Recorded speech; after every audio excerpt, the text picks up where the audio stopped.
de la inauguración. No, pero son horas de la inauguración, sí. Bueno, tenemos un invitado hoy en el piso que tenemos que darles unas instrucciones, Nuria. Sí. Bueno. Guillermo, correte un poquito para la izquierda, por favor. Lo escuchó. Un poquito más, se ríe Guillermo. Nuria, estamos hoy con Guillermo Martínez, que vino a hablar con nosotros de Un crimen dialéctico, sí, su nueva novela publicada Así por es, Seix mirá, Barrial. bienvenido, Mostrala ahí Guillermo, para que todos los que nos siguen por el canal de YouTube puedan ver esta portada maravillosa, y a Guillermo le volvemos a pedir que se corra un poquito más hacia la izquierda, pero físicamente, digo, Guillermo se ríe porque está encausado con la idea, y lo vamos a tener acá en el piso para hablar de esta nueva novela. La nueva novela, que es la número... Yo tengo todas acá, pero a ver, mira. Debe ser... Yo los paso. Como libro es mi libro número 15, pero novela debe ser la octava. Creo que es la octava novela. Bueno, muchas llevadas a la pantalla, acá, afuera. Sí, bueno, Crímenes Imperceptibles, como Los Crímenes de Oxford. Después hicieron La muerte lenta de Luciana B., que tuvo 2 versiones. Y la última por Sebastián Schindel, que se llamó La ira de Dios. Y después hay una novela mía que se llama Una madre protectora, que también Schindel hizo una película que se llamó El hijo, que también está en Netflix. Ah, mira, esa me la perdí. Bueno, sí, con Joaquín Furriel y Martina Guzmán. Ajá. ¿Y cómo te sentís con la adaptación a la pantalla de tus libros? No, cada caso fue diferente. Bueno, participo en la medida en que me dejan decir algo. Tuve muy buena experiencia justamente con la adaptación de Una madre protectora, porque pude participar en el tratamiento, en las reuniones con los guionistas, pude supervisar el guión de algún modo, por lo menos dar una opinión.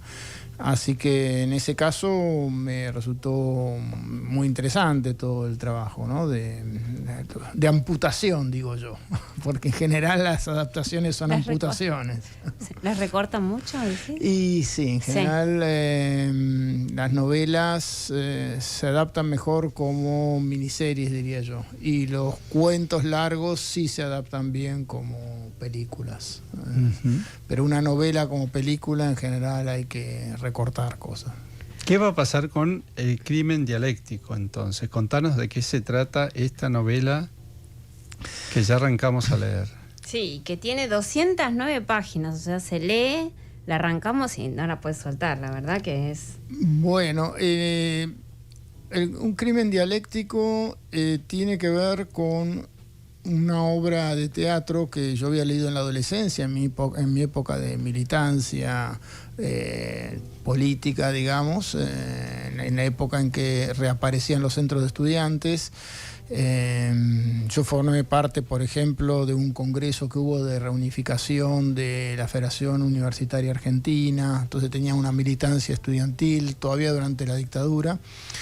Y bueno, en ese contexto de lecturas que tienen que ver con las ideas revolucionarias, yo había leído y me había impactado mucho Las manos sucias de Sartre, una obra de teatro, en donde a un militante revolucionario le encomiendan como misión matar a un dirigente de su propio partido, ¿no? Entonces tiene que infiltrarse en la familia, en la casa de este líder y matarlo, y se sigue un poco las dudas ideológicas, políticas, humanas.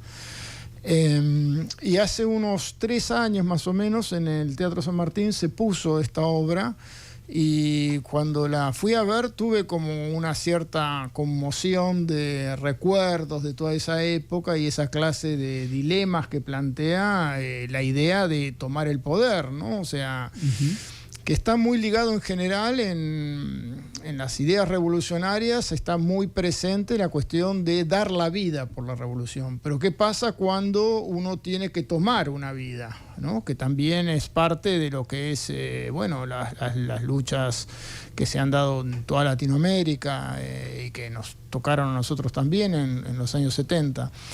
Y bueno, entonces imaginé yo una trama en donde a un ex militante revolucionario que ha hecho su formación militar en Alemania Oriental, cuando todavía existía Alemania Oriental, pero que está desde hace años, como investigador en una universidad, recibe un llamado y tiene que volver a su país, que es un país que evoca vagamente a la Argentina en la transición de la dictadura a la democracia, pero a propósito yo lo desdibujé un poco en cuanto a la época. Hay un personaje que llaman el candidato que hace un saludo parecido al que podría haber hecho Alfonsín, que fue muy emblemático en su momento. Bueno, y lo llaman y le asignan le recuerdan el juramento que él hizo por la revolución y le asignan una misión que es sacar del medio a una persona que puede cambiar el destino de las elecciones porque guarda un secreto que es como kriptonita para el candidato, ¿no? Entonces, de pronto este hombre, que es un joven investigador, se ve frente a esta disyuntiva de tener que, de algún modo, provocar, se llama eufemísticamente una misión de sangre, ¿no? Pero es quitar del medio a una persona que es inocente en cualquier sentido de la palabra, ¿no? Entonces esa es lleva un diario de lo que le va pasando alrededor de los días. Arranca y ya pones, o sea, cuando llega a la posada, aparte es un doctor en ciencias cognitivas. Claro, en paralelo. El libro arranca con todo, Guillermo, arranca con todo. Sí. O sea, él está en el exterior, llega supuestamente a la Argentina, ¿no? Hay un país que sería similar, viaja hacia el norte. Al norte, que uno puede identificar como el norte, como Salta, Cachi. Sí, pensé. Sí, yo pensaba en Cachi sobre todo. Claro, y llega a una posada y en la recepción hay una mujer que es rusa. Claro, hay toda una relación con otros dos temas que aparecen en la novela. Por un lado es las discusiones sobre libre albedrío y destino. Dentro de la literatura rusa hay un poema de Lermontov que tiene mucho que ver con la trama. Y también se discute sobre, el destino de los escritores rusos, que fue tan trágico para muchos de ellos, y esa es como una especie de introducción a un reporte científico que tiene que hacer este investigador, que le quedó pendiente, lo dejó en Europa, pero que de a poco las reflexiones sobre esta cuestión. El reporte científico tiene que ver con la cuestión de si existe o no el libre albedrío, ¿no? Para él no. Claro, el experimento parece demostrar que no existe. Y él cree, no es que él crea, ¿no? Sino que él duda un poco del experimento y entonces plantea las posibles objeciones en un intento como de defensa de la idea de que hay margen para la libertad de acción y de elección. Y eso está muy vinculado con una cantidad de cuestiones que tienen que ver con el marxismo. O sea, la discusión del libre albedrío y destino se dio de diferentes maneras a lo largo de la historia, ¿no? Desde los griegos, la disputa entre Descartes y Spinoza, y en la época contemporánea, justamente en la época de Sartre, la idea de Sartre del hombre condenado a la libertad versus la idea del materialismo histórico, de que era ineluctable, digamos, inevitable que las estructuras económicas del capitalismo condujeran a que las masas hambreadas se levantaran y llevaran a la revolución socialista, ¿no? Estaba esa idea de que había una especie de línea que iba a llevar por las crisis de las sociedades burguesas a que se alzaran los pueblos en rebeliones y a cambiar el sistema en cada caso. Pero fíjense como en cada época la cuestión de libre albedrío y destino se encarna como con una idea diferente. Entonces él está en esta instancia en que aparentemente hay un experimento científico que muestra que el libre albedrío no existe, ¿no? Que nuestras acciones están de algún modo como comandadas o determinadas previamente por la evolución de los estados neuronales, y que a posteriori uno cree reconocer aquello que ya estaba condenado a ser como si fuera elección propia, ¿no? Ese es un poco el experimento. Y de a poco esa discusión sobre el libre albedrío va dándole ideas para su plan, ¿no? Él va desarrollando un plan, pero ya estoy contando todo. Yo no todo. creo que la obra de teatro te haya disparado todo esto. Bueno, pero bueno, como el punto de partida. Me devolvió a ese mundo que para mí también estaba como ahí hay olvidado. Hay un nuevo escritor, hay una nueva escritura tuya cuando cruzas lo filosófico, porque venimos de libros donde siempre está la cuestión más matemática quizá, o más exacta, o más binomio. Yo pienso que la ciencia un poco y la filosofía es todo una, ¿no? O sea, si uno ve la historia de la filosofía, incluso los nombres, Kant tenía una formación en matemática, en geometría, sus primeros dilemas, una de las cuestiones que se preguntó el joven Kant es por qué hay 3 dimensiones en el espacio y no 2 ni 5. Entonces ya había todo, Hegel desarrolla en su lógica parte de lo que es el cálculo, el análisis matemático y la lógica tradicional. ¿Qué te puedo decir? Husserl era un matemático, Descartes era matemático, tenemos los ejes cartesianos, claro. O sea, casi todos los grandes filósofos, bueno, Platón tenía la enseña del cartel que decía no entre aquí quien no sepa geometría.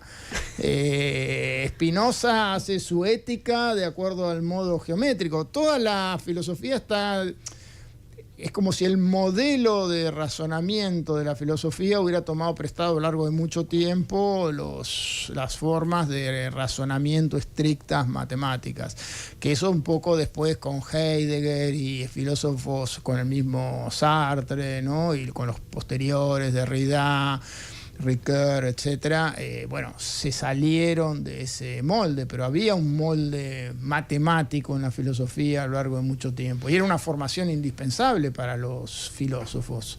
Entonces yo un poco ¿Vos los lees? En ese, sí.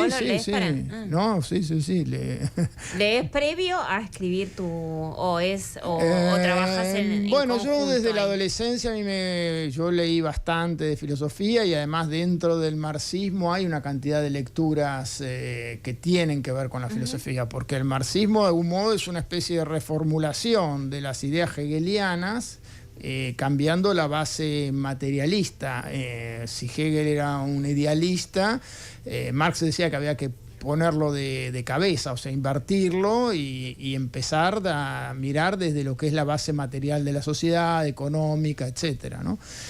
Pero de algún modo son herederos de la filosofía de Hegel. Entonces Hegel es el gran reformulador de las ideas filosóficas de su época, y Marx, Engels, el mismo Sartre, todos vinieron de ahí, ¿no? Althusser, todos los filósofos franceses inicialmente bebían de esas ideas sobre la sociedad.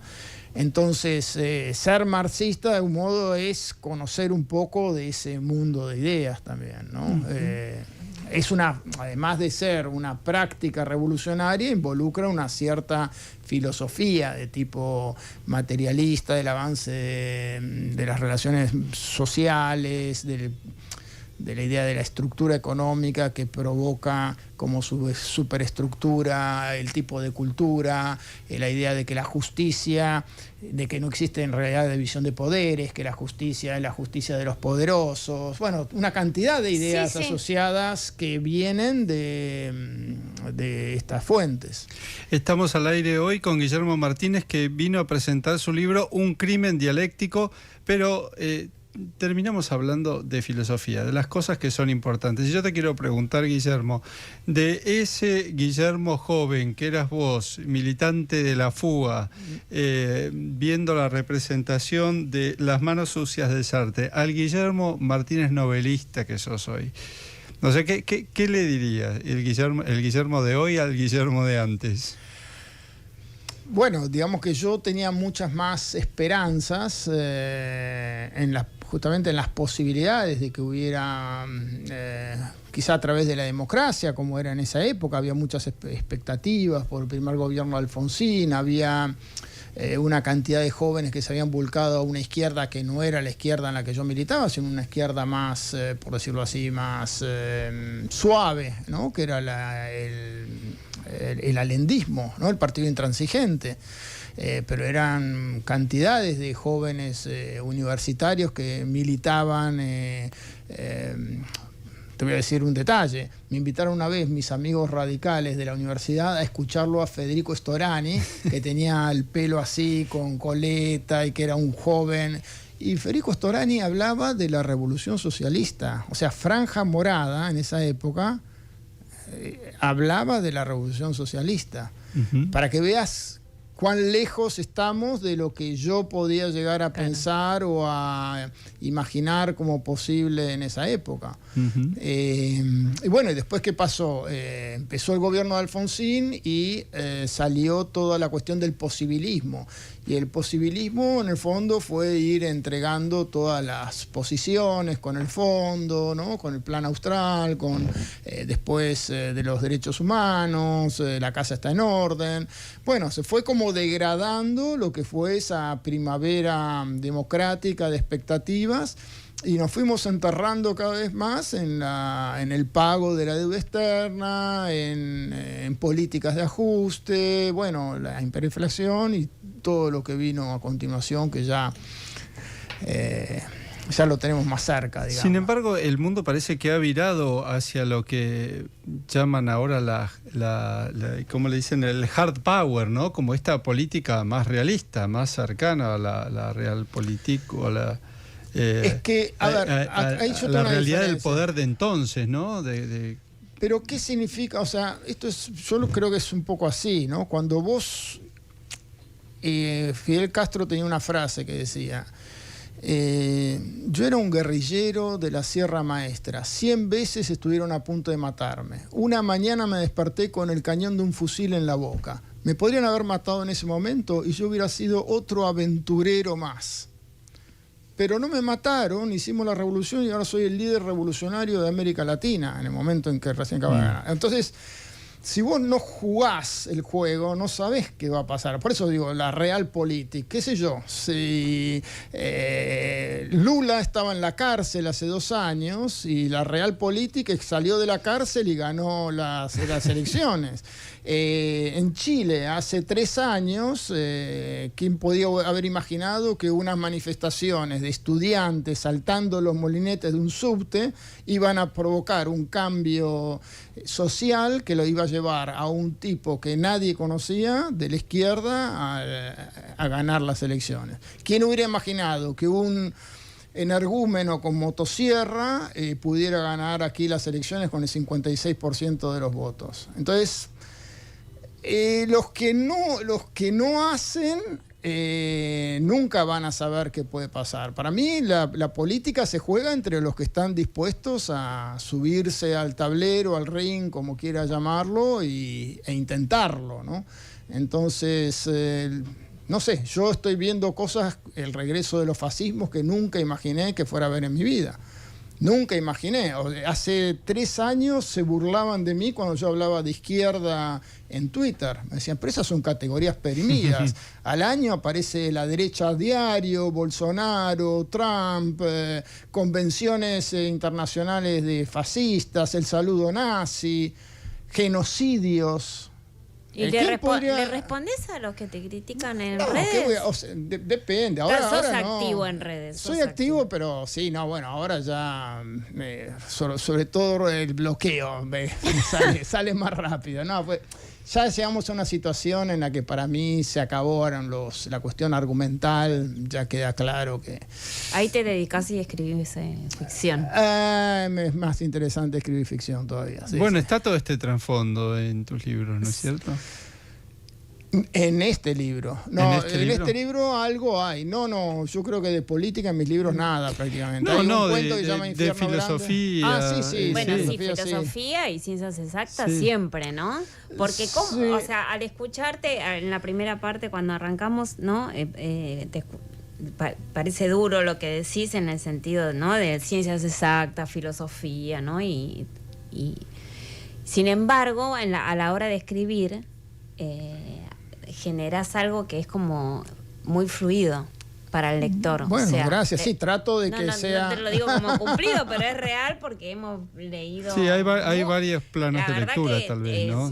Hay muchos libros que se leen en las escuelas también tuyos, acerca de Roder, bueno, La muerte lenta, digo, son libros que... Crímenes imperceptibles, el que más se lee. Tal cual, también muchos adolescentes leen tus libros. Y muy feliz con eso, sí. Entonces, hay como un trabajo ahí en tu escritura que hace que los textos se vuelvan más fluidos a pesar de la temática. Es que mi experimento de algún modo es tratar de encontrar dentro de la ciencia las ideas que tengan cierta atracción estética. Es decir, yo busco ideas dentro de la ciencia que tengan dos características. La primera es que pongan en jaque el sentido común, que sean ideas que van contra la intuición, que revelen como esa especie de extrañeza que hay también en el mundo de la ciencia, como lo hay en el mundo de la literatura, cuando es literatura profunda, que uno se encuentra con sensaciones, sentimientos, sensibilidades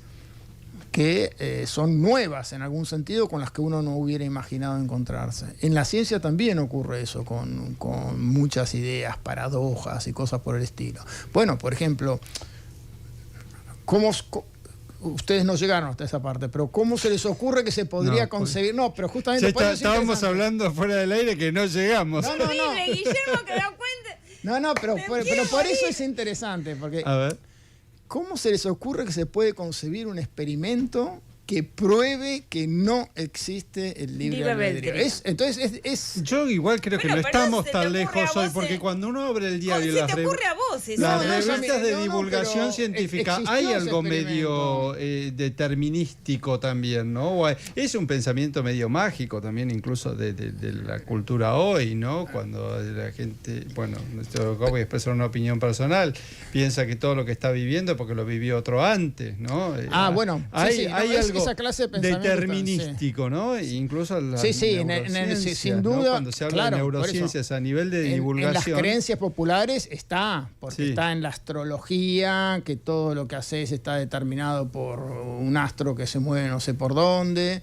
Está, como vos decís, la idea de la reencarnación y el déjà vu. Por supuesto, en el pensamiento mágico está, pero digamos, yo cuento un experimento real que se hizo de neurociencia y que los físicos estuvieron convencidos mucho tiempo de que ese experimento era la prueba de que no existía el libre albedrío, porque los físicos no creen en el libre albedrío. Pero por eso te digo, es interesante cómo a uno se le puede ocurrir un experimento que pruebe. Entonces, esa es una idea de la ciencia que a mí me pareció fascinante, como me pareció en otras novelas fascinante una paradoja lógica. Y entonces trato de encontrar como de algún modo, la atmósfera dramática en el que tenga sentido traer esas ideas, ¿no? Entonces esas son las dos partes. Me tiene que interesar como idea científica, pero que en el fondo es filosófica. Y a la vez tengo que encontrar el lugar dramático para que, bueno, no sea un ensayo, digamos. El lugar, los personajes, los escenarios, porque es lo que estaba contando. La recepcionista que es rusa, que tiene una hija también rusa, que le enseña a él cuando llega al doctor en ciencias cognitivas, que le enseña la habitación que él pide, que sea una habitación que tenga conexión a internet, ¿no? Porque él tiene que seguir trabajando con lo que vino supuestamente a terminar o que dejó pendiente en Europa. Bueno, un padre ahí, bueno, y la pasión que siempre aflora, ¿no? Y hay una dimensión más que son las drogas. Las drogas, la religión, o sea, la novela está atravesada, digo, se llama Un crimen dialéctico y tiene... Yo le de decía todo. a mi mujer que tenía miedo de que me saliera un pan dulce con demasiadas frutas.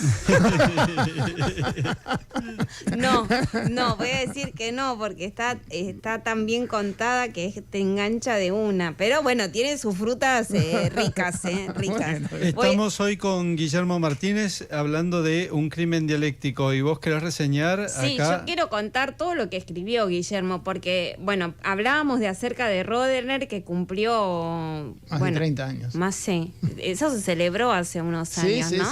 sí, en 2003. Hicieron 2023. una edición especial. Una edición especial, sí. Sí, se leyó en varios lugares también. Bueno, La mujer del maestro, Crímenes imperceptibles, que fue publicada también como Los crímenes de Oxford. Ujú. La muerte lenta de Luciana B., que decías que fue La ira de Dios, que fue adaptada a película. Yo también tuve una novia bisexual, Los crímenes de Alicia, La última vez, una intriga literaria, y 11 tesis y antítesis sobre la escritura de ficción. Ese es un libro de ensayos, digamos. Ese es ¿no? ensayo, sí.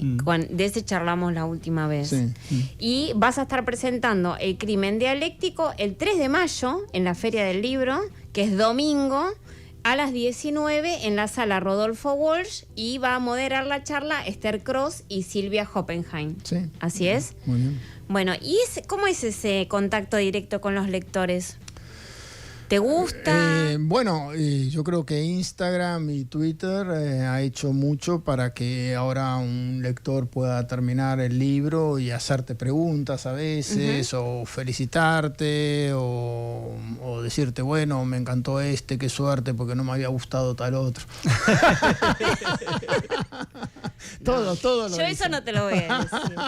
Bueno, pero está muy Muy bien que te lo chupamedia. digan, ¿no? Sí, pero te quiero Está decir, bien. sí, te Seguro llegan que en Por- otro lugar no por- te lo dicen. ¿Por Pero ahí qué, sí. ¿Por qué, Guillermo, pusiste ese personaje ahí? También hay como que te señalan cosas, ¿no? A veces errores que están bien marcados. Mirá. ¿no? Ah, ¿sí? Sí. Por ejemplo, hay uno que es típico. ¿Cuál? Ahora tengo la chance porque todos mis libros se van a reeditar en una colección de 6 barral que van a tener todos la misma muy bien, impronta mirá qué en la lindo. tapa, la misma clase de pinturas del surrealismo con un giro extraño. Quiero decir que esta tapa, sí, hablábamos fuera de es Remedios Varo, la Sí. imagen principal. Bueno, tengo la chance de corregir en Los crímenes de Alicia. Hay un momento en que yo digo que un tipo que es casi hemofílico pide, por favor, está herido, y pide que le den un anticoagulante. Me saltaron todas las enfermeras del universo Te mataron. Mirá. para decirme, no, eso No, es coagulante. Guillermo. Sí, ya sé, eso fue una dislexia que tuve al escribirlo y se le pasó a los Bueno, sí, correctores. claro.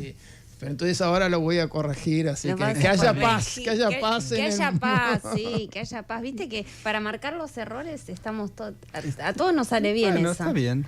Guillermo, esta gira se te va a superponer con Roland Garros. Porque sabemos que vos sos un apasionado tenista. Bueno, hay un tema ahí, sí, voy a estar Hay viajando un tema, bastante. dice. ¿Te gusta el tenis? Me ¿Y gusta jugás mucho el tenis, juego ahora un poco. Te voy a contar. Acá vino una escritora que... No, te voy a contar nos algo que es confesó increíble. que jugaba con vos. Estoy jugando, volví a jugar, yo jugaba mucho en la adolescencia, jugaba torneos, viajé algunas veces, llegué a jugar un torneo nacional, pero bueno, no era bueno, y dejé cuando empecé la universidad. Y recobré el tenis cuando volví de Oxford, porque había jugado allá y pensé, bueno, ya está. Juego de una manera recreacional y no pasa nada.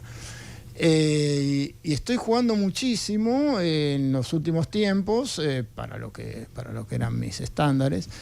Y ¿qué pasa? Me lesioné la muñeca, y justo en el momento en que tengo la muñeca lesionada, que ahora solamente puedo pegar de revés, me llegó la posibilidad, a través de un lector justamente, de poder jugar con Guido Pella.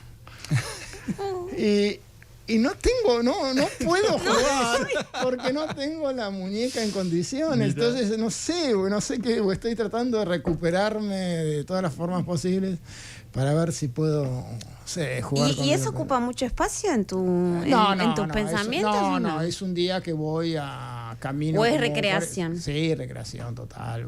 Me olvido de todo, voy a jugar al tenis. Qué lástima, porque antes de nosotros están los chicos del Antídoto, viste, que tienen toda la cartilla médica de la Argentina, ahí por ahí conseguías alguno que te infiltra y te ponías a tiro. Sí.